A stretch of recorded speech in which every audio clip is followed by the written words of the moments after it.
अस्सलामु अलैकुम नाज़रीन कराम, नई वीडियो में आपको खुश आमदीद कहते हैं।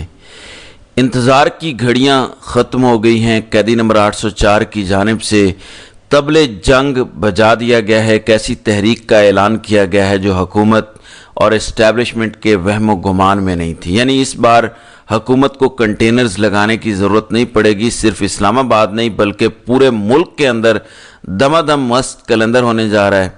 यानी उस तहरीक का ऐलान किया गया है जो बहुत से नामवर तजियाकार और जिनका धरनों का तजर्बा है वो पहले ही कह रहे थे कि इमरान खान को ये करना चाहिए। यानी सिर्फ ये नहीं कि इस्लामाबाद में पूरा मुल्क आ जाए, जो जहाँ पे मौजूद है जिस शहर में मौजूद हो उसको बंद कर दे। और ये आसान होता है। देखें, जिसका ताल्लुक कसूर से है, हो सकता है वो इस्लामाबाद ना पहुंच सके लेकिन वो कसूर को बंद कर सकता है, सरगोदा को बंद कर सकता है, वो जेलम को बंद कर सकता है, मुल्तान को बंद कर सकता है।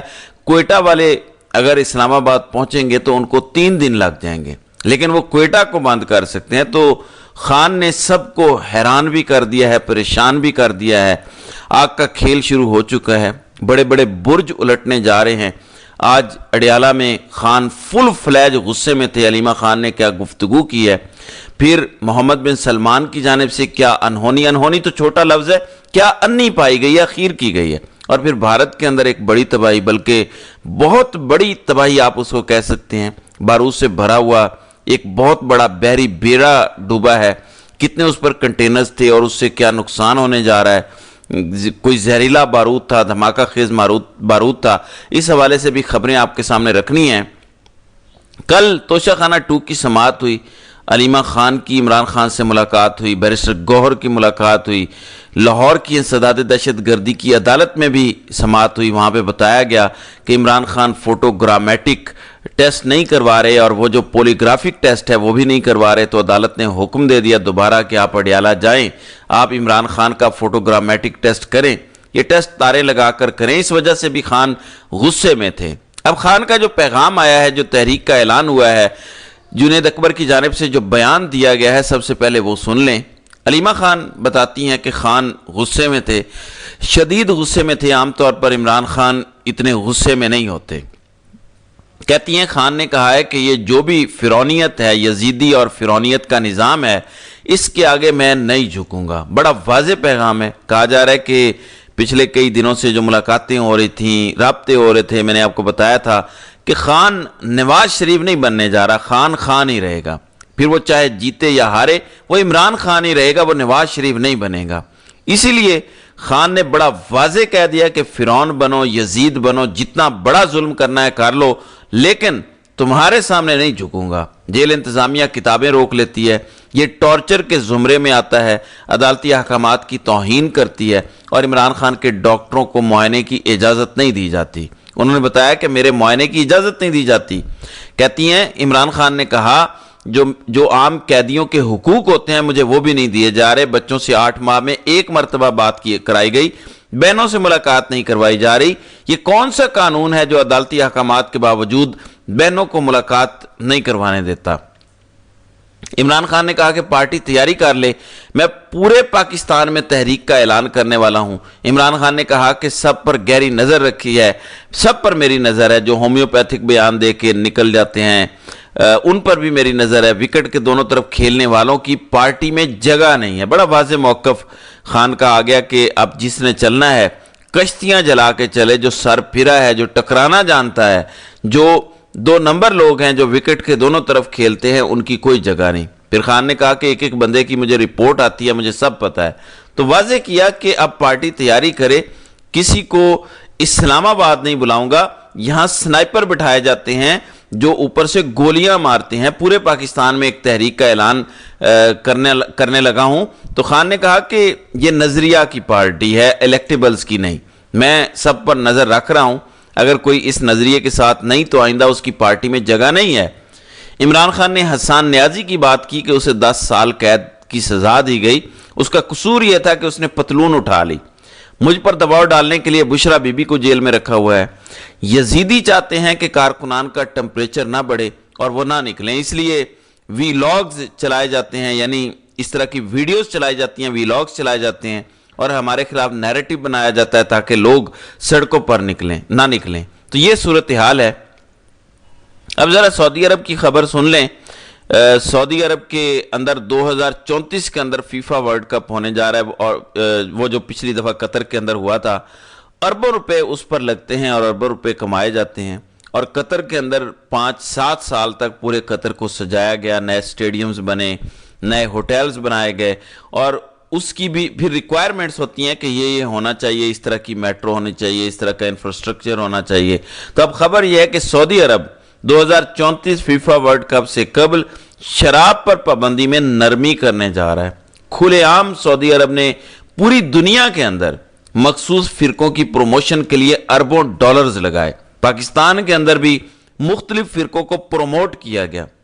پہلے نمبر پہ سعودی عرب، اور اس کے بعد ایران نے بھی پاکستان کے اندر مذہبی معاملات پر بھاری سرمایہ کاری کی۔ ظاہر ہے بہت سارے لوگوں کو میری یہ بات پسند نہیں آئے گی، لیکن حقیقت یہی ہے۔ دنیا کو ان چیزوں کے پیچھے لگا کے، ریئل اسلام کے پیچھے نہیں، معذرت کے ساتھ انتہا پسندی کے پیچھے لگا کے، جذباتی اور ایک مخصوص طرح کی برین واشنگ کر کے، اور اب وہ خود لبرل ہونے چلے ہیں، خود وہ سیکولر ہونے چلے ہیں، اور یہاں لوگ ان کے پیچھے پاگل ہو جاتے ہیں۔ تو رپورٹس آ رہی ہیں کہ ملک بھر میں 600 مقامات پر شراب کی فروخت اور استعمال کی اجازت دی جائے گی۔ مقدس سرزمین پاکستان میں تو سعودی عرب کا نام سنتے ہی لوگوں کی آنکھوں میں آنسو آ جاتے ہیں کہ حجاز مقدس، لیکن وہاں کے حکمران کیا کرنے جا رہے ہیں؟ وہ کیا شعر ہے کہ پڑھتا ہوں تو کہتی ہے خالق کی یہ کتاب، یہ نسل سعودی بھی ہے یہودی عذاب، اس قوم کے بارے میں کمر میں کیا لکھوں جو کعبے کی کمائی سے پیتی ہو شراب۔ تو اب خبر یہ ہے کہ 600 مقامات پر شراب کی فروخت اور استعمال کی حجاز میں اجازت دی جائے گی کہ 2034 فیفا ورلڈ کپ سے قبل سیاحوں کو راغب کرنے کے لیے یہ ایک بڑی کوشش ہے۔ اور اسی طرح ایک جریدہ ہے داسان نیو یارک کا، اس کے اندر یہ خبر چھپی ہے کہ Saudi Arabia to allow alcohol sales for first time in 73 years in bid to attract global visitors۔ یعنی عالمی میڈیا پر یہ رپورٹ ہو رہا ہے کہ 73 سالوں میں جب سے سعودی عرب بنا ہے، پہلی دفعہ سعودی عرب یہ کام کرنے جا رہا ہے کہ عالمی دنیا کو متوجہ کرنے کے لیے کہ آؤ ہم بھی عیاش ہیں، ہم بھی لبرل ہیں، ہمارے ہاں کیسینوز بھی ہیں، کلبز بھی ہیں، شرابیں بھی ہیں، آؤ سیر کرو۔ تو یہ کام ہونے جا رہا ہے۔ اب یہاں پر جو ملا بیٹھے ہوئے ہیں، جو چڑھ دوڑتے ہیں کہ فلاں کو مار دو، فلاں کو قتل کر دو، اسلام کے ٹھیکیدار لوگوں کے اندر جھانک جھانک کر ان کا اسلام ٹیسٹ کر رہے ہوتے ہیں، خود کا انہیں پتہ نہیں ہوتا۔ اب اس پہ وہ پتہ نہیں کیا فتویٰ دیں گے، نہیں دیں گے، یا کیا کریں گے۔ بہرحال یہ ایک بڑی افسوسناک صورتحال ہے جو اس وقت ہو رہی ہے۔ اب جنید اکبر کا بیان سن لیں، اس کے بعد بھارت والی خبر سامنے رکھتا ہوں۔ جنید اکبر کہتے ہیں کہ پہلی مرتبہ فیصلہ ہوا ہے کہ علی امین گنڈا پور تحریک کو لیڈ کریں گے۔ خیبر پختونخوا اسلام آباد کے قریبی علاقوں کے لوگ مارگلا ٹینٹ ویلیج میں قیام کریں گے۔ اکثریت کی رائے ہے کہ کراچی، کوئٹہ یا پنجاب کے لوگ اسلام آباد نہ آئیں۔ تو کہتے ہیں کہ سوابی کے اندر ٹینٹ ویلیج لگایا جائے گا مارگلا پہاڑوں پر، یعنی لوگوں کو اکٹھا کیا جائے گا، اور اس کے بعد اسلام آباد کی طرف لوگ آئیں گے۔ شروع میں سب اسلام آباد نہیں آئیں گے، اکٹھے کر کے پورے ملک کے اندر دھرنے ہوں گے، پورا ملک جیم ہوگا، تو اس کے بعد اسلام آباد۔ کہتے ہیں جس دن اسلام آباد میں احتجاج یا دھرنا ہوگا اسی دن ملک بھر میں احتجاج ہوگا۔ اگر ہم اسلام آباد میں دھرنا دیتے ہیں تو ملک بھر کے شہروں میں دھرنا دیا جائے گا، کسی ایک پر بوجھ نہیں ڈالا جائے گا، لیڈرشپ تبدیل کی جائے گی، گنڈا پور لیڈ کریں گے۔ ظاہر اب جنید اکبر سے اگر ذمہ داریاں لے کر فل فلیج طاقت اگر گنڈا پور کو دی جا رہی ہے تو گنڈا پور ظاہر ہے عمران خان کا انہوں نے اعتماد بحال کیا ہے، اور خان نے بڑی شٹ اپ کال دی تھی، اور انہوں نے کہا تھا گنڈا پور کو کہا تھا کہ انسان کے بچے بنو ورنہ تمہاری چھٹی، ورنہ تمہارا کھیل ختم، 1 منٹ لگے گا تمہارا کوئی نام نہیں لے گا۔ پھر شہباز شریف ایران پہنچی ہیں، ایران میں ان کو گارڈ آف آنر پیش کیا گیا ہے۔ پھر بھارتی ریاست کیرالا، اس کی جو بندرگاہ ہے وہاں پر ایک بحری جہاز ڈوبا ہے، اس جہاز کے اندر 640 کنٹینر تھے۔ اب ایک کنٹینر ایک کمرے جتنا ہوتا ہے، بلکہ کمرے سے بھی بڑا ہوتا ہے، اور اس کے اندر ہزاروں کلو کا مال موجود ہوتا ہے۔ 640 کنٹینر جو ہیں وہ ڈوبے ہیں، 24 لوگوں کو بچایا گیا ہے، ہزاروں لاکھوں ٹنز کے حساب سے بارودی مواد تھا، اور اب پورا پانی جو ہے وہ زہریلا ہو چکا ہے۔ फौरी तौर पर एडवाइजरी जारी की गई है कि कोई भी माहीगीर समंदर में ना जाए। जो सारा माल डूबा है उसको रिकवर करने की कोशिश हो रही है, क्योंकि वो इतना जहरीला मवाद है कि उससे बड़े लेवल पर तबाही हो सकती है। लिहाजा मोदी के आजकल सितारे गर्दिश में हैं, वो जिस भी चीज़ में हाथ डालता है उसका बेड़ा गर्क हो जाता है। तो नाज़रीन कराम, आपकी इस वीडियो के हवाले से क्या राय है? आप अपनी राय का इजहार कमेंट सेक्शन में ज़रूर कीजिएगा।